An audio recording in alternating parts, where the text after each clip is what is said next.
There was a young girl named Sarah who lived in a small, quiet town where dreams were seen as illusions and hope was something people only spoke about. But never followed. Sarah grew up believing that her voice did not matter, her ideas were too small, and her presence too ordinary. She would watch other people shine and clap for them while hiding her own light deep inside her heart. She wanted to be someone who could speak freely and stand confidently. But every time she tried, the world reminded her that she was not enough. She heard the laughter when she failed, the whispers when she tried, and the silence when she needed help. And so she began to disappear inside herself, pretending to be fine, while her heart was breaking one day after another.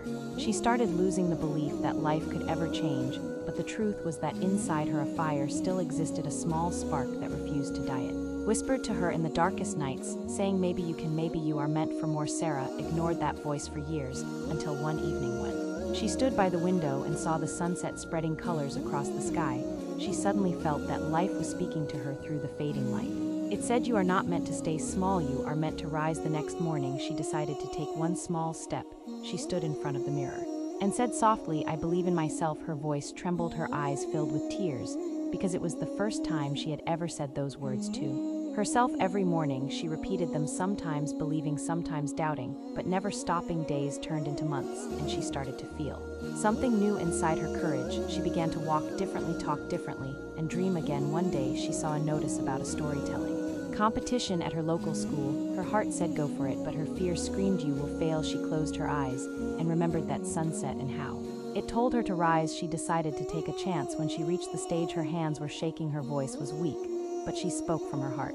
She told the audience about fear, about failure, and about how the smallest belief can change the biggest pain. She spoke for 10 minutes, and when she finished, there was silence. Then suddenly, the hall filled with applause. That moment changed everything. Sarah did not win the competition, but she won something greater. She won herself. She realized that the real success is not standing without fear, but standing despite fear. She continued to grow. She started helping others who had lost faith in themselves. She listened to their stories, shared her own, and told them the same words she once whispered to herself, believe in yourself because no one else can do it for you. Years later, she became a motivational speaker, traveling from city to city. Speaking to young girls who had lost confidence, she would look at them with soft eyes and say, I was once like you, I was once afraid, I once doubted my worth, but the day I believed in myself, my whole life began to change, and that change never stopped. One day, after a big seminar, a young girl came to her crying and said, your words saved me. Sarah hugged her and whispered, you saved yourself because you chose to believe. That night, as Sarah walked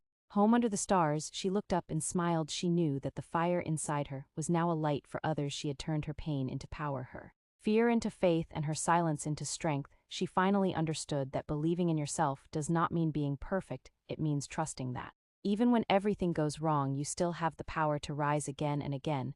And when she reached home, she stood before the same mirror from her childhood, looked into her own eyes, and said once more, I believe in myself, and this time she truly did. Years passed, and Sarah's name became known in many places, not because she was famous, but because her words carried truth, her voice healed hearts. She did not speak like a celebrity, she spoke like a friend who understood pain, who had walked through darkness, and learned how to find light. She continued to help others, but life still tested her again and again. There were days when her strength broke, when she cried silently, wondering if she was truly making a difference. People sometimes doubted her, mocked her, called her too emotional, too weak. But Sarah had learned the art of silence. She knew that storms cannot shake a mountain that is built on faith. One winter morning, she received a letter from an old teacher, the same teacher who had once told her, you have potential, but you must learn to believe. The letter said, I watched you grow from a quiet girl into a woman who teaches others to rise. I am proud of you. Sarah held that letter close to her heart, and tears rolled down her cheeks. She realized that sometimes it takes years for destiny to reveal why you had to suffer so much. She began writing a book, not to show the world her success, but to remind people that pain is not the end, it is the beginning of awakening. She wrote every night under the dim light of her room, pouring her soul into every word. She wrote about loneliness, fear, rejection, and how every wound became a doorway to strength. When her book was published, it reached thousands of readers across different countries. Messages began to pour in from strangers who said her words gave them hope. One girl from another city wrote, I was ready to give up, but your story saved me. Sarah read that message and closed her eyes, whispering, thank you, God, for turning my weakness into light. Months later, she was invited to speak at a large event in New York. The hall was filled with people from around the world. Sarah stood on stage, looked at hundreds of faces waiting to listen. And for a moment, she felt that same fear again, the same trembling she had as a little girl. But this time she smiled and said, "Fear is not your enemy, it is your reminder that you are about to grow." She spoke about the little girl she once was, the nights she cried, and the day she first said, "I believe in myself." Her words flowed like a river, touching hearts like gentle rain. After a long drought, when she finished, the audience stood and clapped, not just for her speech, but for the truth they felt within themselves. After the event, a reporter asked her, "What is your secret?" Sarah said softly, "My secret is simple. I stopped waiting for someone to believe in me. I became that someone myself.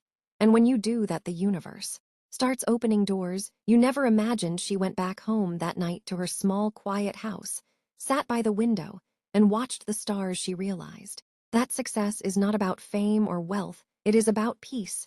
It is about the feeling that you did not give up on yourself. She thought about all those who still struggle in silence, and she prayed that they too find the strength to believe again. Years later, when Sarah grew older, she continued to teach young minds. She would sit with them, tell her story, and say, "Do not rush your journey. Every flower blooms in its own season. Even if the world does not see your worth, you must not forget it yourself." One evening, a student asked her, "Do you ever get tired of helping others?" Sarah smiled and said, "Sometimes I do. But then I remember the girl I used to be, the one who had no one to tell her that she mattered. I help others because I do not want them to feel alone like I once did." That night, as the sun set behind the hills, she whispered quietly, "I believe in myself, and I believe in them." To her eyes filled with tears, not of sadness, but of gratitude, because she finally understood that the real purpose of believing in yourself is not just to lift your own life, but to become a reason someone else never gives up. The wind blew softly through the open window, carrying her words into the quiet evening sky.